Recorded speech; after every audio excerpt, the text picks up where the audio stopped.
আসসালামু আলাইকুম। আশা করি সবাই ভালো আছেন। আলহামদুলিল্লাহ, আল্লাহর অশেষ রহমতে আমরা আপনাদের ভালো আছি। যেখান থেকে আমার ভিডিওতে দেখছেন, ছোট হলো আদর স্নেহ ভালোবাসা, আর বড় হলো আমার সাথে। কিছুদিন আগে আপনারা দেখছেন যে আমি ঢাকা গিয়েছি আমার ছোট মেয়েকে নিয়ে। তো ঢাকা ডাক্তার দেখাইছি, ওর ছোটোখাটো একটা অপারেশন হবে, ফার্নিয়া অপারেশন। তো এখন অপারেশনের ডেট দিয়েছে, এই জন্য আমরা এখন আবার যাচ্ছি। আমরা ভোর 3:30 বাজে উঠছি, উঠে 5টা বাজে আমরা বাসে করে ডাইরেক্ট হাসপাতালে যাব। এই জন্য আমরা যাচ্ছি হলো বাসে করে, যেহেতু আমাদের বাড়ির পাশে মেন রোড, বাস সব কিছু বিশ্ব রোড, এখান থেকে আসা যাওয়া করে আমরা, তাই বাসে করে চলে গেলাম। আর এখানে হাসপাতালে আসি ভর্তি হলাম। এটা 2 দিন পরের ক্লিপ। রূপাইদাকে ডাক্তার দেখতে আসছে। ডাক্তার জানিয়ে গেল আগামীকাল রূপাইদার অপারেশন হবে, আমরা যেন প্রস্তুত থাকি। তো এটা আগামীকাল বলতে, যেহেতু ভিডিওটা আজকে ছাড়া হয়েছে, এটা গত সোমবারের ক্লিপ। মঙ্গলবারের রূপাইদার ডেট দিয়েছে যে অপারেশন হবে। আর এদিক দিয়ে রূপাইদা অনেক কান্নাকাটি করতে, আর দেখতে দেখতে পরের দিনটাও চলে আসছে। এখন রূপাইদাকে ওটিতে নেওয়া হবে, এখানে ওয়েটিং রুমে ওয়েট করতেছি। আর রূপাইদা এখানে অনেক কান্নাকাটি করতেছে, অনেক বাচ্চা দেখে, এই জন্য রূপাইদা অনেক কান্নাকাটি করতেছে। রূপাইদাকে থামানো যাচ্ছে না এই দিক দিয়ে। আর আমি নিয়ে আসছি, এখন রূপাইদার ডাক পড়ছে, রূপাইদাকে নিয়ে আসছি। তো রূপাইদা এখানে তাও অনেক কান্নাকাটি করতেছে। সবাই আমার মেয়ের জন্য দোয়া করবেন।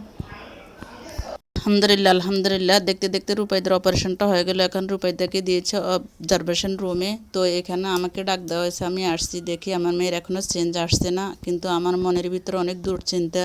আমি অনেক কান্না করতেছি যে আমার মেয়ের কখন চেঞ্জ আসবে। সবাই দোয়া করবেন অতি সত্ত্ব যেন আমার মেয়ের চেঞ্জটা চলে আসে, সেজন্য আমি অপেক্ষা করতেছি। আমার মেয়ের এখনও চেঞ্জ আসছে না, আমি খুব দুশ্চিন্তায় আছি।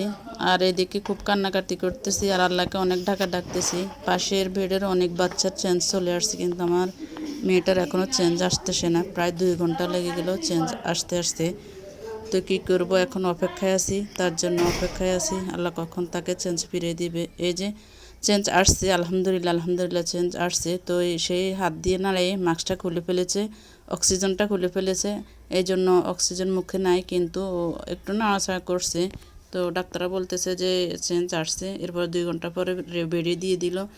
পরের দিন আমাদেরকে ছুটি দিয়ে দিল, বুধবার আমাদেরকে ছুটি দিয়ে দিল। দেওয়ার পর আমরা সোজা চলে আসলাম আবার বাড়িতে, আমাদের দেশের বাড়িতে। আলহামদুলিল্লাহ রূপাইদা একটু সুস্থ আছে, এটা পরের দিনের। তো সবাই আমার রূপাইদার জন্য দোয়া করবেন। ও আলহামদুলিল্লাহ এখন মোটামুটি একটু সুস্থ আছে। ডাক্তার রিলিজ দিয়ে দিল, বাড়িতে চলে আসছি। আর এদিকে আমি আসি পরের দিন, একটু বিরিয়ানি রান্না করলাম।